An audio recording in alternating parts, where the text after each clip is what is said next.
Live from clickorlando.com and WKMG, we're getting results in your neighborhood. Now it's 6:30. This is News 6 at 6:30, getting results. Thank you for joining us here live on News 6 Plus. I'm Ginger Gadsden. Well, a goat chase and a happy 100th birthday for a World War II vet.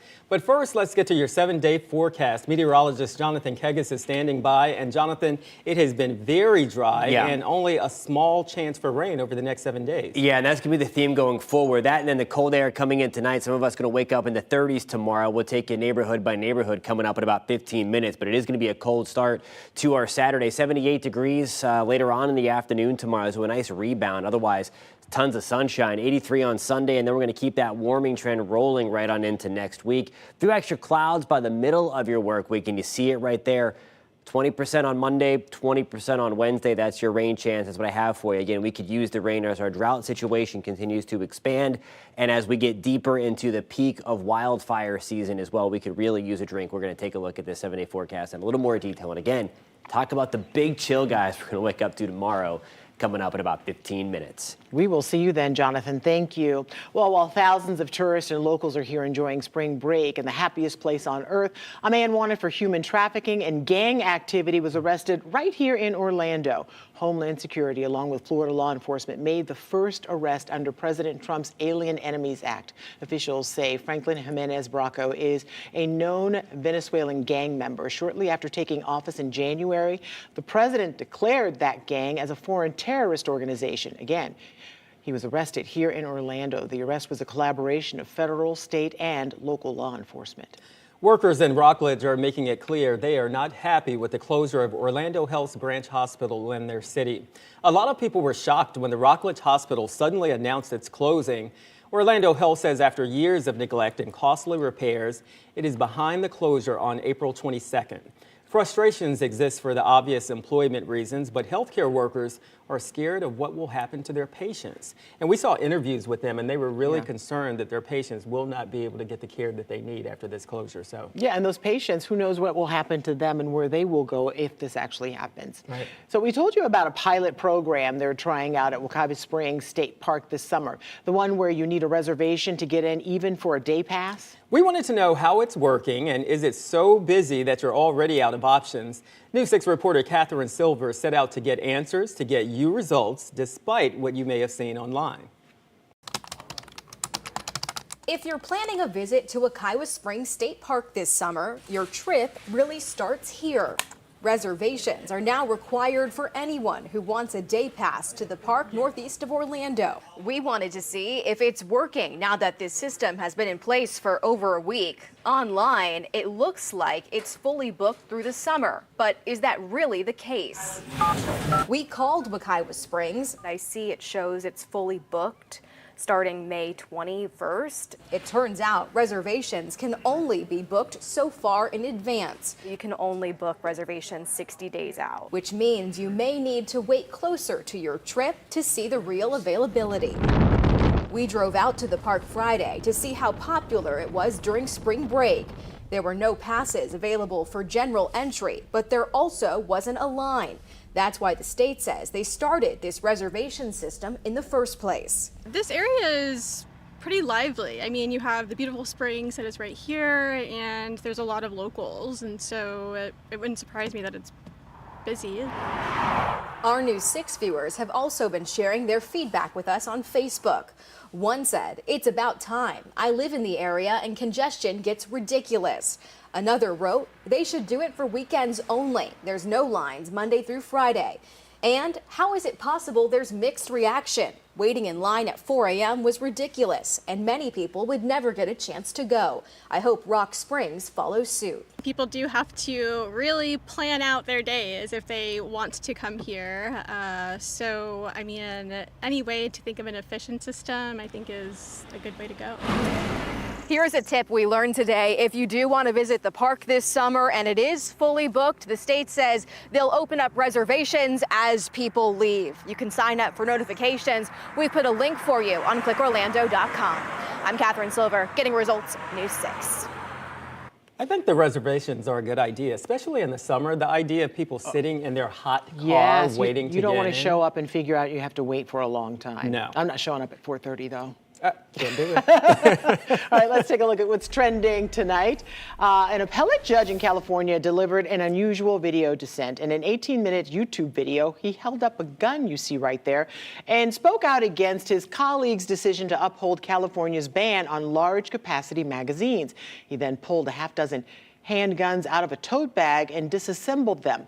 He claims colleagues have a, quote, basic misunderstanding of how firearms work and says large capacity magazines should be covered under the Second Amendment. People are supporting his decision to express his beliefs, but colleagues are questioning his methods.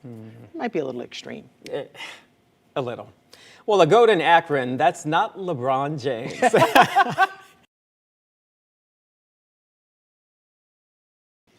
Okay, so those are Akron police officers hoofing it to catch a goat running on a highway. They were eventually able to catch it. Police say the goat, which they affectionately named Fugitive, had no tags, chips, or markings to indicate where it belonged. Fugitive is now at a local farm where it can plan her next escape. Oh my gosh, I like that intro though, that was funny. All right, experts say acts of kindness may make you happier than a higher salary.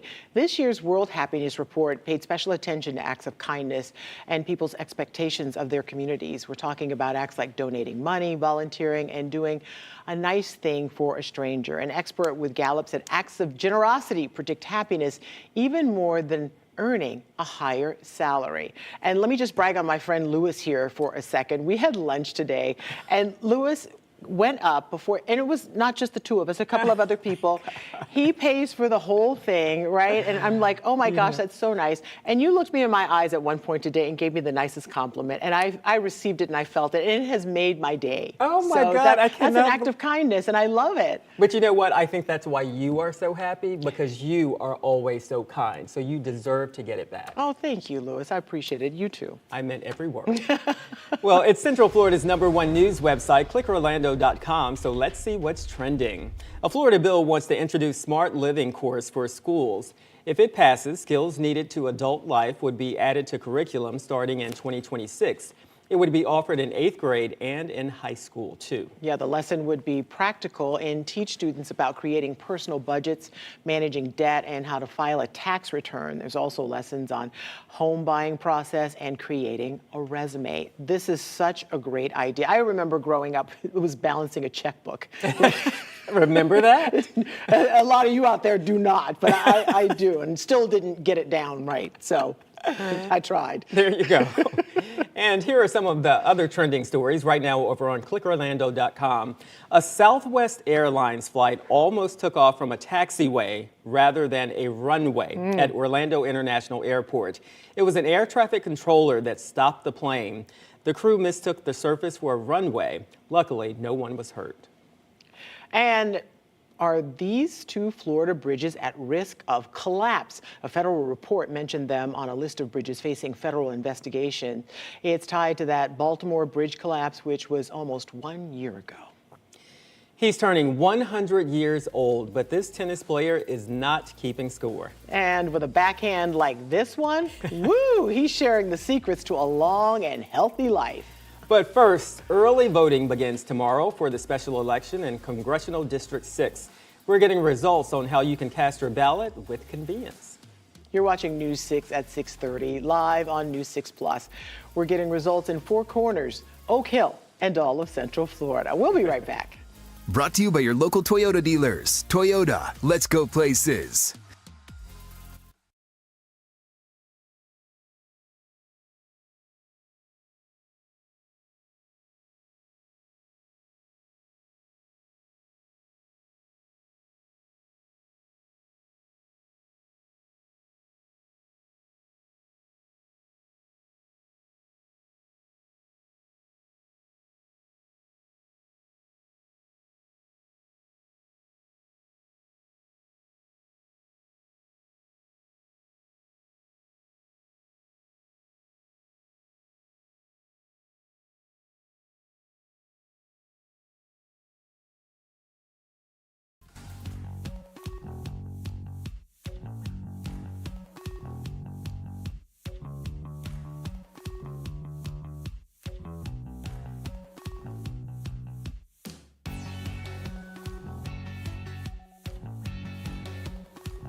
Weekend evening traffic alert. Listen, we have great weather moving in, meaning we're going to up our construction a little bit, and most of it overnight. So make sure you're paying attention all along State Road 417. You'll see lane closures up in Seminole County, and then heavy construction off of Neptune Road, east and westbound. Daytime, nighttime, all the time until they get this fixed. Just something you need to be aware of. A lot of events taking place this weekend with a lot of people going out and about. So just please be careful. I'm Trooper Steve with the News 6 traffic alert. Have a great weekend, and I'll catch you Monday morning. Early voting for Florida's special election in Congressional District 6 starts tomorrow, and supervisors of elections are already making final preparations. News 6's Angie Casada is in Mount Dora with what voters need to know. Yeah, Lake County is just one out of 4 counties that's going to be taking part in this special election. We were actually in Volusia County yesterday where the canvassing board met to certified ballots like this one. This is a sample ballot right here. We spoke with supervisor of elections Lisa Lewis, who gave us a full breakdown on what voters need to know. With just 2 weeks until Florida's special election in Congressional District 6, supervisors of elections are finalizing preparations and reminding voters to be prepared. Really to find out if they do live in Congressional District 6. In Volusia County, we have 2 congressional districts that represent us, 6 and 7, so it's only for 6, which is the northern half of the county. And if they go to our website, we have right here, it says, do I live in Congressional District 6? Okay. Learn more, you can click on it. It pulls up an interactive map. You can put in your address and find out exactly where you go to vote and if you are eligible to vote in this election. Real easy. Very easy. Voters in Volusia, Flagler, Lake, and Marion counties will decide who replaces Mike Waltz, who left Congress to serve as President Donald Trump's national security advisor. This is one of 2 vacant seats in Florida's 28-member House delegation. State Senator Randy Fine won the Republican primary, while educator Josh Wheels secured the Democratic nomination. The winner will head to Washington after the April 1st election. Supervisors are also watching potential changes to state voting laws, including a proposal to require audits of all election results. Actually, Volusia County is a little ahead of the game. We have been utilizing clear ballot audit system for 4 years. So it's 2 election cycles, 22 and 24, where we audit 100% of our election results. Again, early voting kicks off tomorrow, this Saturday at 8 in the morning until 5 in the afternoon in Volusia. We heard here in Lake County it's going to be from 10 o'clock to 6 o'clock. And again, those supervisors are encouraging folks to come out early so you can avoid those long lines. Reporting in Lake County, Angie Casada, Getting Results, News 6. All right, we're going to take a look outside right now. This is Daytona Beach. Is it Daytona Beach? I can't see a beach. Okay, it is. It's just a different angle. I wanted to see some water and some waves, Jonathan, around sunset time, but let's use our imagination now.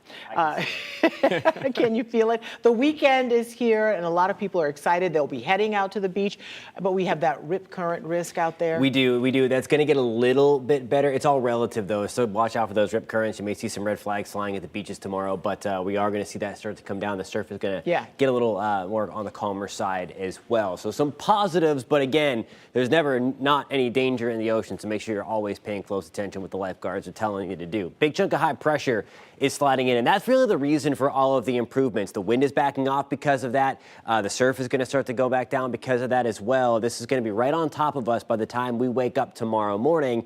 And this is also going to be the reason why we are going to be so chilly tomorrow. A lot of us are going to be waking up in the 40s. A few of us are going to be in the 30s. There's the other side of Daytona Beach again. Live look. Temperatures back to the upper 50s right now. The breeze out of the east-northeast at about 5 to 10 miles an hour. That will continue to get even lighter and lighter as the evening goes on. We are at 66 in Denellen. We're going to be about 30 degrees colder than that by the time you wake up tomorrow morning. 67 in Ocala right now. We're in the upper 50s. Along the Flagler and Volusia coastline. Bunnell, good evening. We're back to the low 60s right now. 64 in Titusville. We're right around 60 degrees in Melbourne and in Palm Bay. Now here's a look at your pinpoint, accurate forecast. Your forecast is sponsored by the Florida Lottery. There we go. Temperatures in the 40s for most of us. 37 degrees in Denellen and on the west side of I-75 in Marion County. 38 in Ocala. We're at 42 in Mount Dora. 38 in DeLand, DeLeon Springs, and Deltona as well. We're going to be back to the upper 30s. 38 in Palm Coast. 43 in Kissimmee. A touch warmer in Orlando at 46. It's going to be chilly for everybody, but The winds will be nice and calm, again, thanks to that nice chunk of high pressure. We're at 76 in the Villages tomorrow, 77 in Kissimmee. Holopah, we're back to 78 degrees. Nice day in the beach tomorrow, low to mid 70s. Again, the breeze continues to back off. Just watch out for the rip currents. That risk is not going to be as high as it's been, but certainly still going to be up there. It's on the moderate side tomorrow. We could use some rain. The 7-day forecast that I will show you in just 1 second does not have much, really anywhere from 3 to 4.5 inches below normal. Melbourne, we're doing the best out of everybody. Still in the red, though. We're back to 2.25 inches below where we should be in the rainfall department. Sanford coming in about 3 inches below. And again, Leesburg, we're talking about rainfall amounts approaching 4.5 inches and likely will get there as we move over the next few days because there's just no real decent amount of rain in sight. 78 on Saturday tomorrow. That's going to be after that really cold start. 83 on Sunday. That's after a start into the 40s and 50s. So a little bit cooler, a little bit warmer, but still on the cool side again to start your Sunday. 86 on Monday, 20% shot for a few showers. And that's really the highest chance I have for you over the next 7 days. Again, we could use it big time. We're at 83 on Tuesday. Next shot of rain beyond Monday comes in on Wednesday, still only a 20% chance. We're going to keep things, guys, nice and warm in the low to mid 80s through the bulk of the work week ahead. Jonathan, thank you. More than 6 million Floridians do not have access to dental care. In fact, Florida ranks last in the nation for dental services, a sobering fact with devastating impacts on health statewide. Today, a group of dental professionals held a free event in Volusia County to get results for people without insurance. And as anchor Justin Warmoth shows us, within hours, they were completely booked for the day. The sun had not even crested the Atlantic, and the line outside of Mainland High School in Daytona Beach already stretched around the corner. Draped in heavy winter coats, hooded sweatshirts, and blankets, hundreds of people waited for a chance to see a dentist. Diana Markham is one of them. We were here at 3:30 this morning. Diana can't afford to see a dentist, and with limited spots available, this may be her only shot to see one and get a tooth pulled. We're filling out our papers now, and got to take it back up there. These days, dental work is very expensive, more so than it was. April Taylor just started a new job, but doesn't have the money to get a filling that she desperately needs. If not for this free event, she, like millions of other Floridians, would not be able to see a dentist and would just have to endure. The pain or the sensitivity that I feel every day, even taking a sip of this coffee on the way here, freezing my hiney off. The 2-day Florida Mission of Mercy Clinic is put on by the Florida Dental Association Foundation. It'll serve an estimated 2,000 patients on Friday and Saturday. On Friday morning, all available slots were filled in less than 2 hours, leaving hundreds of people no other option but to come back Saturday morning at 5:30 for the final day. Justin Warmoth, Getting Results, News 6. And you just hope those people can make it back for that second day because a lot of them came from very far to get that free service. The first time I saw that video, it just took my breath away. I was shocked at how many people, but you said it, 6 million Floridians do not have access to dental care. So it's so important, though. And if you've ever had anything, some sort of tooth problem, you know how painful that is. You can't even think straight. And if you have insurance and have to wait to see a dentist, that's painful enough. But imagine waiting weeks, if not years, to get something taken care of. So good on those dental professionals for doing that for free. I know. Hats off to them. Now, the event is first come, first serve, and we'll be back out at Daytona Beach's Mainland High School starting at 5:30 tomorrow morning. We posted more information about the event on our website, clickorlando.com. All right, have you heard? We are hitting the road to Oviedo. If you live or work in that community, let us know what makes it so special. Or if you have any concerns you want us to look into, head on over to clickorlando.com/hitstheroad to share your story. Coming up on News 6 Mornings, he played hundreds of games for the Orlando Magic, and now Dwight Howard is set to receive a big honor. What the team is doing for the defensive player nicknamed Superman. Plus, we'll have your weather and traffic every 10 minutes. We'll see you Monday starting at 5.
A local Purple Heart recipient and avid tennis player is turning 100 years old. News 6's Angie Casada introduces us to a special senior who is proving age is nothing but a number.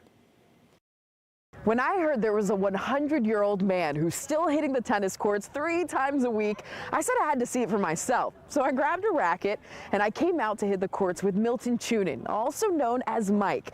And let's just say he taught me some great lessons. You got it, Mike? Oh.